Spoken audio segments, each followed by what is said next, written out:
जुन्नर तालुक्याचे आमदार म्हणून किल्ले शिवनेरचे शिलेदार, आपला माणूस, बिबट सफारीचे जनक, विकास पुरुष असे अनेक बिरुदं घेतलेले व्यक्तिमत्व म्हणजे शरददादा सोनवणे यांची नुकतीच विधानसभेचे जुन्नर तालुक्याचे आमदार म्हणून निवड झाली. आपल्या बरोबर आहे ते वार्ताविश्वाच्या माध्यमातून त्यांचं पहिल्यांदा अभिनंदन आणि काही गोष्टी आपण त्यांच्याशी चर्चा करणार आहोत की आपण आता पुन्हा एकदा जुन्नर तालुक्याचे आमदार झाला. पर्यटन तालुका हा आपल्या कालखंडामध्ये झाला आहे. तर निश्चितच पर्यटन तालुका म्हणून झाल्यानंतर आपण आपल्या प्रचाराच्या दरम्यान निवडून आल्यानंतर ज्या काही मुलाखती दिल्या होत्या आणि त्या मुलाखतीने आपण म्हटलं की जुन्नर तालुका हा एक मॉडेल असेल, महाराष्ट्रातलं मॉडेल असेल. नक्की काय असतं? मॉडेल म्हणजे याचा अर्थ सर्वांगीण विकास. सोप्या भाषेत सांगायचं म्हटलं की या तालुक्याला कशा कुठल्याही क्षेत्रामध्ये मागे ठेवायचं नाही. ज्या काही गोष्टी करायच्या त्या सगळ्या अद्यावत करायच्या, चांगल्या करायच्या आणि उत्कृष्ट करायच्या. सगळ्यात पहिला म्हणजे जुन्नर तालुका पर्यटनचा आराखडा हा 5,000 कोटीचा शासनाला देऊन तो मंजूर करून घ्यायचा आहे. अजूनपर्यंत तालुका पर्यटन झालं तर त्याच्यावर एकही रुपयाचं काम झालं नाही. ही 5 वर्षे आपल्या तालुक्याची वाया.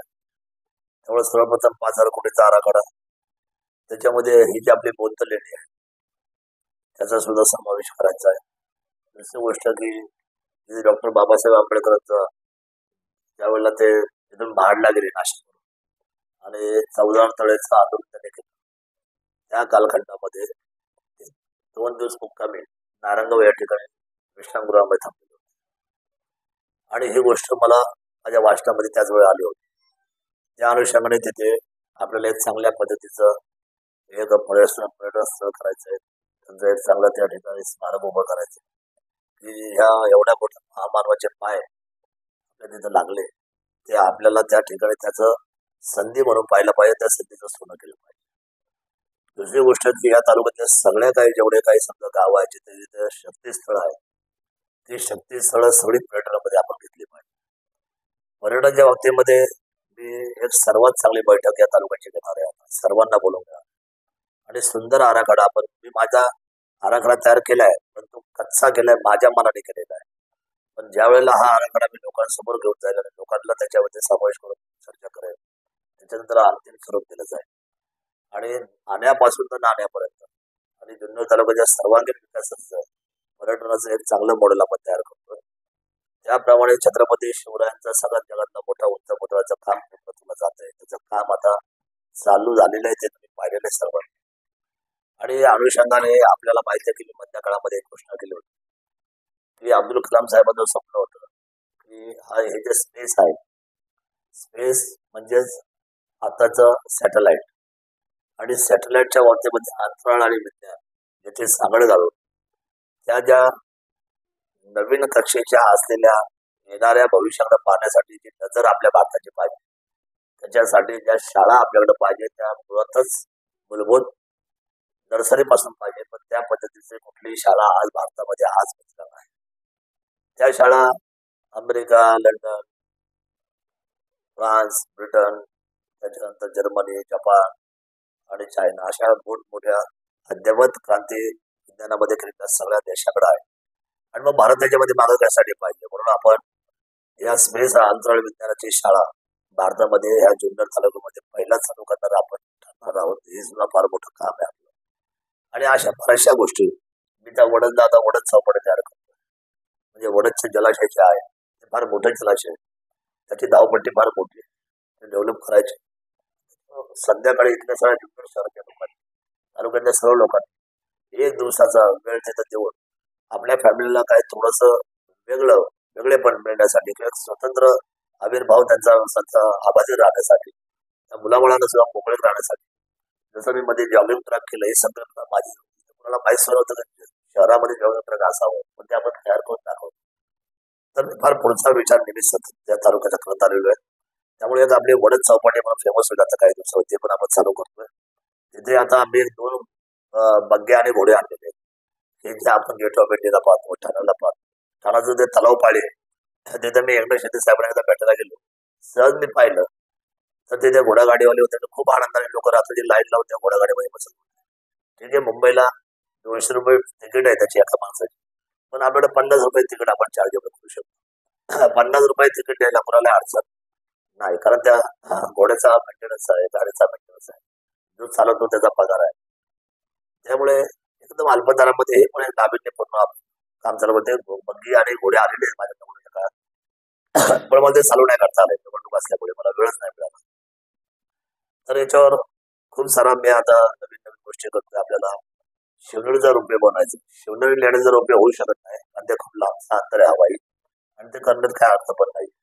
पण मात्र शिवाई देवीला जायला येतो ते काही ज्येष्ठांना अडचण होती, त्यांच्यासाठी इथल्या रोपवे मात्र आपल्याला करणं फार गरजेचं आहे.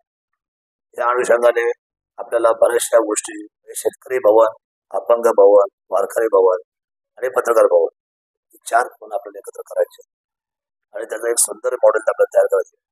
या राष्ट्रपती पारितोषिक विजेत्या विठाबाई मान यांच्या नावाने मला एक चांगलं लोकनाट्याचं सभागृह बांधायचं, ते लोकार्पण करायचं. या 4ही असलेल्या तालुक्याच्या बाउंड्रीवर मला मोठे महाद्वार बनवायचे. तिथे छत्रपती शिवरायांचा प्रवेशद्वार अशी नावं द्यायची. मग प्रवेशद्वार नंबर छत्रपती शिवराय प्रवेशद्वार 1, 2, 3, 4 4 मोठे प्रवेशद्वार आपल्याला होणं फार गरजेचं आहे. त्या प्रवेशद्वार याच्यासाठी की भारतातून आणि जगातून जो प्रवासी तिथून येईल त्या क्रमाने त्या प्रवेशद्वारातून त्याचं सहज मान खाली गेली पाहिजे, चुकली पाहिजे राजांच्या छंदावर. राजे आपले मान होते. त्यामुळे ह्या सगळ्या गोष्टी आपल्याला काल्पनिक वाटतात, पण त्या करण्याचा ध्यास माझा आहे. बिबट सफारी आपण चालू करतोय, त्याला जवळजवळ 80 कोटी रुपये धुळकात पडले. आज जवळजवळ वर्ष झाले मंजूर करून, पण त्याच्यावरून शरद सुरूला क्रेडिट मिळेल म्हणून काही लोक ते काम हातात नाही घेतलं. त्याची अंतिम शेवटची एक पॉझिटिव्हिटी रिपोर्ट राहिलेला आहे, तो आम्ही लवकरच आणू आणि बिबट सफारी पण आपण चालू करतोय. दाऱ्याघाट फोडायचं आहे आम्हाला. दाऱ्याघाटाचा डीपीआर साठी फाईल मुख्यमंत्री टेबलवर आहे, पण ती 5 वर्ष त्याच्यावर कोणी फाईलच सुद्धा नाही. तर या अशा सगळ्या मनामध्ये सल आहे. पुढील बांधारे जे मला आदिवासी बांधवाचे जेणेकरून त्यांना उन्हाळ्यामध्ये पाणी मिळालं पाहिजे प्यायला. त्या बिचारांचं काय चूक आहे की ज्यांना हक्काचं पाणी मिळालं पाहिजे त्यांना आपल्याला देता मिळालं. वडदच्या उजव्या साईडला जर आपण पाहिलं म्हणजे दक्षिणेचा भाग, त्या साईडला दक्षिण वाहिनीला वडदची जी मंजुरी आलेली ती मंजुरी माझ्या काळामध्ये झाली. त्या अजून त्यांना बिचारांना पाणी आपण देऊ शकतो. त्या सगळ्या वाड्या वस्त्या 5 जणांचा तालुका, एकही जमीन आम्हाला बिगर पाण्याची आता इथं ठेवायची नाही. या 5 वर्षामध्ये या सगळ्या डेव्हलपमेंट आम्हाला उभ्या करायच्या आणि खूप चांगलं काम करायचं आहे. त्यामुळे हा तालुका सर्वांगीण होईलच, परंतु मला याच्याबरोबर अजून एक महत्वाची गोष्ट करायची आहे. मी मुख्यमंत्री उपमुख्यमंत्र्यांच्या मागे लागून या भागामध्ये आपल्या मला IT हब बनवायचं. इंडस्ट्री हब नको. इंडस्ट्री हबने काय होतंय, गुन्हेगारी वाढते. पण IT हब असा विषय आहे की IT हबने तुम्हाला 100% चांगल्या प्रिमायसेस आणि चांगल्या पद्धतीची मुलांना नोकरी तर मिळेलच, परंतु या तालुक्याचं वातावरण सुद्धा एकदम हेल्दी राहील, कुठेही गुन्हेगारी वाढणार नाही. तर अशा पद्धतीने खूप पुढचे विचार करून मी काम करतोय. 5 वर्षाचा काळ सुद्धा मला कमी पडणार आहे, कारण माझ्याकडे कामच तेवढे हातामध्ये आहे. तर या सगळ्या गोष्टी आपल्याला करायच्या. त्यासाठी खूप 100% एफर्ट द्यायला मी तयार आहे. 100% 24 तासातले 24 तास मी या कामासाठी द्यायला तयार आहे. त्यामुळं जो विश्वास माझ्यावर सर्वसामान्य जनतेने दाखवलेला आहे, त्याला सर्वांगीण विकासाचं मॉडेल कसं करायचं याचा 100% तुम्हाला कामातून अनुभव मिळेल असं मला सांगायचं. माझ्या रक्तामध्ये व्यापार आहे. मी नेहमी सांगितलं, जिथं ज्वेलरीचं एक दुकान आहे तिथं 2 झाले, 4 झाले, 6 झाले, 8 झाले, 10 झाले, ते मार्केट ज्वेलरी मार्केट म्हणून रूपात तिथं सगळ्यात जास्त लोक येतात. मग एक दुकान जिथं असं एखाद्या पेठेमध्ये तसंच पडून राहतं, पण ह्या 8 दुकानामध्ये लोक पर्याय येतात आणि प्रत्येक दुकानामध्ये सर्वे करून त्याचे मत ठरवतात की बाबा मला हे दुकानदार योग्य वाटतं, मी याचं पाल घेईन. बाजारपेठ निर्माण करण्यासाठी, हा पर्यटनचा तालुका निर्माण करण्यासाठी तुम्हाला सगळ्या वाटा मोकळ्या कराव्या लागतात. हे जोपर्यंत त्याला कळत नाही ना, त्यांनी पर्यटनावर बोलणं सुद्धा माझ्या माहितीप्रमाणे हा पर्यटनाचा अपमान आहे. आराखडा म्हणजे ते एका दिवसाचा विषय नाही. आराखडा करायला किमान आपल्याकडं त्याच्यासाठी काही 3 महिन्याचा अवधी लागेल. जुन्नर तालुक्याचा आराखडा हा ऐतिहासिक आराखडा होणार, तो एकदाच होणार. ही काही वारंवार करण्याची गोष्ट नाही आणि पर्यटन म्हणजे काही चेष्टा नाही. 3 महिन्यामध्ये तुम्हाला सगळा आराखडा डेव्हलप करून त्याचे ब्लूप्रिंट तयार करावे लागणार. तालुक्यामध्ये जे काम चांगले मागच्या आमदार केलं असेल तर ते त्याच्यामध्ये अंतर्भाव त्याचा ठेवला जाईल. पण ज्या कामाला अर्थ नसेल, त्या अर्थहीन असेल, योग्य नसेल, त्याचा दर्जा योग्य नसेल, तर ते समाविष्ट होईल की नाही मला शाश्वती नाही. मला उत्तम उदाहरण देतो. जसं लोक म्हणतात की शरद सोडवणे जे रस्ते केले, जे रिंग रोड केले, जो आता जुन्नर शहराचा रस्ता केला, विशे पासून तर किल्ल्यापर्यंत एक खड्डा आहे का हो? असं हे एक काम मोठं 5 वर्षामध्ये कोणाला सांगता येईल का? त्याचं कारण काय आहे ते न सांगता याचं कारण म्हणजे दर्जा नाही. मला क्वालिटीचा मी मॉडेल कसा करणार चालू? मी सर्वोत्कृष्ट करण्यासाठी मला गुणवत्ता एकच लागेल ना, आणि त्या गुणवत्तेमध्ये मी कॉम्प्रोमाइज आजपर्यंत केलेलं नाही. आणि जे कमेंटमेंट मी स्वतः शिकलेली आहे त्या कमेंटमेंट पासून मी बाजूला जाणार नाही. माझी आणि मागच्या आमदाराची काहीच स्पर्धा नाही. तो जो होता तो भूतकाळ होता. भूतकाळावर मला आता काहीच बोलायचं नाही. पण ज्या गोष्टी चांगल्या असतील आणि ज्या अनिवार्य आहेत त्या घेतल्याच पाहिजे. त्या सगळ्या गोष्टी येणारच आहे का? ते सुद्धा एक तालुक्यातले घटक आहेत आणि ते सुद्धा आमचे सहयोगी सदस्य आहेत. पण याच्यामध्ये राजकारणाचा लवलेश नाही. आपण सगळी मंडळी हा तालुका एक नंबर करायला निघलेलो आहे. त्याच्यामध्ये each and every person, प्रत्येक घटक, प्रत्येक फॅकल्टीज, जेवढ्या काही सगळ्या गोष्टी आहेत, मग याच्यामध्ये पत्रकार पासून तर सर्व असलेल्या लोकप्रतिनिधी, याच्यामध्ये तुम्हाला काय नोंदवता येईल, काय आम्हाला गाईडलाईन करता येईल, याचे एक मोठे शिबिर घेणार आहे. हे महाकाय शिबिर असेल जुन्नर तालुक्यात, की जिथे विभाग वाईज चर्चा होतील, त्याचा डेमो ठेवला जाईल, त्याचे प्रात्यक्षिक होतील. माझी संकल्पना फार वेगळी आहे, कारण मी जेवढे जग फिरलोय या देशभराचा मी जेवढं काय देशाटन केलेलं आहे या संपूर्ण जगामध्ये, तर मला असं वाटतं की आपल्याला खूप काही चांगलं करण्याची आपल्याला आता संधी आलेली आहे. पर्यटन हा झाला त्याचवेळी आपली संधी ती बळकट झालेली आहे. बघा की मला लेझर शो करायचा शिवरायांचा गोदऱ्याला, भविष्यात तुम्हाला ते आजच सांगू टाकतो. त्यावेळेला लेझर शो घेतला पाण्यावरचा वॉटरफॉल, त्यावेळेला हा कम्पेअर्ड टू सिंगापूर असणार आहे. तो किती रुपयाचा खर्च आहे डझंट मॅटर, माझ्यासाठी ते महत्वाचं नाही. पण मी कॉम्प्रोमाइज करणार नाही. मला सिंगापूरच्या धर्तीचाच लेझर शो करायचा आहे, हा आमचा अट्टाच असणार. आमदार शरददादा सोनवणे या मोठ्या घोषणा करतात. किल्ले शिवाजी महाराजांचा पुतळा 3,000 कोटीचा, लेझर शो सिंगापूरच्या बरोबरीचा. आपण पैसा उभं करण्यासाठीच नक्की नियोजन काय? बघा, सगळं जे होणार आहे, मी ठरवत आलं तो 0 ते 50 किलोमीटर एक रस्ता अख्खा होता. हा रस्ता कसा व्हायचा?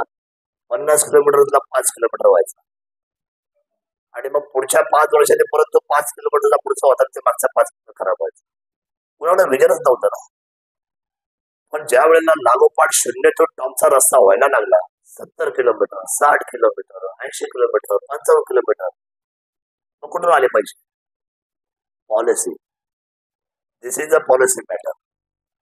आणि त्या पॉलिसीमध्ये माझ्याकडे खूप उपाययोजना आहेत की ज्याच्यावर मी खूप बारकाईने अभ्यास करून काम करतो. काही पैसे लोक सहभागातून येतील, काही पैसे शासनाकडून येतील, काही पैसे इंडस्ट्रीवाल्याकडून येतील, काही पैसे शिवभक्ताकडून येतील, काही पैशाचं दातृत्व शरद सोडणे करेल. या सर्वांगीण, आता तुम्हाला मी छोटं उदाहरण, समजा आता मी महाद्वार बांधायला घेतलं शिवरायांचं प्रवेशद्वार. महाद्वार म्हणजे 4च महाद्वार आपल्याला. एक म्हणजे पुण्याहून येणार, तिथून आपली हद्द चालू होते. दुसरं म्हणजे नगरहून येणार, प्रेमदारापासून आपली दुसरी हद्द चालू होते. तिसरं म्हणजे इथं नाशिकहून येताना बोट्याच्या जवळच आळेखंड, आणि चौथं म्हणजे महाराष्ट्र. हे प्रमुख 4च महामार्ग आहे. मी उदाहरण त्याचा एस्टिमेट काढ सुंदर, आणि महाद्वाराची कॉस्ट समजा 100 अँड 100 निघाली, 100 अँड 100 जे काय असेल मला आज नाही सांगताय. पण ती जी रक्कम आहे ती जी मी डिक्लेअर केली की कुणाला शिवरायांच्या नावाने आपल्या कुटुंबाचं सौजन्य लावायचंय का त्या महाद्वारला, छत्रपती शिवराय प्रवेशद्वार क्रमांक 1 10 ते होईल. शिवरायांचं चित्र वरती होईल, सगळं काय होईल, सुंदर महाद्वार होईल. पण सौजन्य कायम सगळं कुणाला राहणार आहे? जे कुटुंब त्याच्यामध्ये त्याग करणार आहे. तुम्हाला समजा खूप शिवभक्त आहे ना, अक्षरशः त्या बाबतीमध्ये इतके पॉझिटिव्ह आहे. मी सांगितलं की 100 अँड 100 खर्च आहे, कॉन्ट्रॅक्टर आहे, तुम्ही करून घ्या, पैसे तुम्ही सगळं डायरेक्ट त्याचे मदत करून घ्या, डिझाईन मी फक्त मंजूर करते, माझ्या डिझाईन प्रमाणे व्हायला पाहिजे. 4ही प्रवेशद्वार सगळे एकसारखेच होणार, एकही प्रवेशद्वार 19 होणार नाही. 1 2 3 4 4ही सगळ्या प्रवेशद्वाराची सगळी एक लाईट लेंथ, उंची, डिझाईन सगळं एकसारखं होणार. त्यामुळे तुम्ही विचारणार की ह्या मोठमोठ्या गोष्टी आहे होणार कुठून? तयार झाले. मी ज्यावेळेला शब्द सोडेल, माझ्या शब्दावर विश्वास ठेवून 4 प्रवेशद्वार करणारी माणसं एका वेळेस तयार होतात आणि ऍट अ टाइम 4 प्रवेशद्वार मी चालू केले आणि ते लोकार्पण केले. तर तुम्हाला हे नवल वाटणारच आहे. कारण हे शरद सोनवणे करतो ना, तर हे चॅलेंजिंग जॉबच करतो. ज्या गोष्टीची अशक्य आहे ना, त्या अशक्यला शक्य हा शब्द लावायची ताकद आपल्या कामकाजामध्ये, माझ्या पॉझिटिव्हिटी विचारामध्ये आहे. त्यामुळे हे होणार आहे, हे सगळं होणार आहे, हे मला माहित आहे. आता बघा, आता हे शिवभक्त मी आता माझी ताकद लावून आता खिशाने 10-12 कोटी रुपये घालवले. कुठे? गोदरेला. जमीन घेतल्यापासून. असे का जमीन घेतली नाही? घेतली. असे का की त्याला तिथं आपण कामकाज चालू केलं नाही तर केलं. ते स्टील आणलं की नाही आणलं, मजूर आणले की नाही आणले, कामकाज स्ट्रक्चर उभं राहिलं की नाही राहिलं, इंजिनियर नेमले, स्ट्रक्चरल इंजिनियर नेमले, डिझायनर नेमले, आर्किटेक्ट नेमले, सुपरवायझर नेमले, त्यांना पैसे दिले का नाही दिले? ते गेले. ब्रांचचा पुतळा बनवायचा, ब्रांचसाठी जयपूरला आपण संपूर्ण मार्ग पाठवला, तिथून ते बनवून सुद्धा आले. म्हणजे याला जो पैसा खर्च केला तो शरद सोनवणे ताकद लावून केला. कुठून आला शरद सोनवणेला माहित नाही, पण काम तर झालं. पण एवढं काम होत असताना पुढं मोठं काम आहे. समजा मोठ्या कामाला आता मी आवाज देईन माझ्या शिवभक्तांना महाराष्ट्राच्या. मी बोललो होतो, काही पैसा मी आणि बाकीचा पैसा मी लोकसंग्रहातून गोळा करेन आणि मी ते काम पूर्ण करेन. एकदा पुतळा उभा राहिला ना, सुवर्ण मंदिर शासनाकडून तयार करून घ्यायची जबाबदारी माझी. पुतळा उभा राहिला तर मिलिटरी येणार. पण मी आधीच सांगितलं होतं की ज्यांना कोणाला पाद्यपूजन करायचं त्याने आताच पायाला हात लावून घ्या, भविष्यात तुम्हाला त्या पायाला हात लावता येणार. आधीच सांगितलं होतं. तो सोहळा सुद्धा अभूतपूर्व होणार आहे. मी आज सगळा सोहळा जेव्हा संपूर्ण पुतळा उभा राहिला, तो सगळा सोहळा मी आकाशावर लेझरवर घेणार आहे. म्हणजे ओपन ग्राउंड बसायचं आणि आकाशाच्या काळ्या असलेल्या धुप्प असलेल्या आकाशाकडे बघायचं, त्याच्यावर छत्रपती शिवराय लेझर शो मी दाखवणार. पुढच्या कल्पना आहेत सगळ्या माझ्या डोक्यामध्ये. हे काय मला कोणी सांगायला येत नाही. हे आम्ही लोकांमध्ये जगामध्ये जाऊन पाहिलेले असतं की बापरे हे कसं, ते आमच्याकडे आश्चर्यचकित असतं. मग ते तुमच्याकडे होतंय, मग ते आमच्याकडे का होत नाही? आपण का करायचं नाही? आपण का मागरायचं? सर्वात जास्त पैसा पर्यटनावर आहे. ज्यावेळी या 2 घोडा गाड्या पळतील नाही तर तुम्हाला मी सांगतो, तुम्ही सुद्धा क्यू मध्ये असता, फॅमिली घेऊन घोडा गाडीत बसलं पाहिजे, 50,000 रुपये द्यायचे. तर हे आनंदाचा क्षण कोणी मिस करणार नाही. आपण म्हणताय पैसा कमी पडणार नाही, मार्ग खूप आहे. एक शेवटचा प्रश्न. आमदार शरद सोनवणे यांनी मागच्या 5 वर्षात ज्यावेळेस कार्य केलं त्यावेळेस पत्रकारांचे आभार मानले होते. त्याचं कारण होतं की पत्रकारांचे मी आभार यासाठी मानतो की आमच्याकडे अनेक प्रश्न येतात, त्या प्रश्नांची उत्तर करून आम्ही विकास करतो. या वर्षी या 5 वर्षात येणाऱ्या कालखंडात असं कसं असेल पत्रकारांबरोबरचं सगळं असेल? नाही, आता मी पहिल्यांदा अजून शपथ घ्यायचा बाकी आहे. मला घटनेने सर्टिफिकेट दिलंय, पण ज्यावेळेला मी शपथ घेऊन खाली येईल त्यावेळेला मला पहिल्यांदा पत्रकार परिषद घ्यायचं, मला पत्रकारांचे आभार मानायचेच आहे. आणि त्यावेळेला मी या सगळ्या संकल्पना आपल्याबरोबर मांडणार आहे. आणि तुमच्या सगळ्यांच्या पत्रकारांचे आभार मानून मला पुढचं पाऊल उचलायचं. त्याचं कारण आहे 4था स्तंभ आहे लोकशाहीचा पत्रकार. सगळ्या स्तरावरचे लोक ज्यावेळेला एकत्रपणे एका बाजूने जातील त्यावेळेला ती दिशा बळकट होत असते.